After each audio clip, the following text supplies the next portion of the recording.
బ్రహ్మకుమారి సంస్థకు సంబంధించిన సోదర సోదరీమణులందరికీ ఇది ఒక అత్యంత దుఃఖకరమైన వార్త.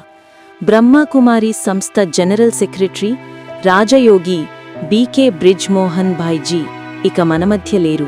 ఈరోజు గురుగ్రామ్ మనేసర్లో ఉన్న గ్లోబల్ ఫుడ్ హాస్పిటల్లో ఆయన తన భౌతిక దేహాన్ని విడిచి బాబ్దాదా దగ్గరకు చేరారు. ఆయన కొంతకాలంగా గుండె సంబంధిత సమస్యతో బాధపడుతున్నారు. ఆ కారణంగా ఈరోజు తన దేహయాత్రను పూర్తి చేసి మన అందరినీ వీడారు. సమస్త బ్రహ్మకుమారీస్ కుటుంబం ఆయనకు హృదయపూర్వక నివాళి అర్పిస్తోంది.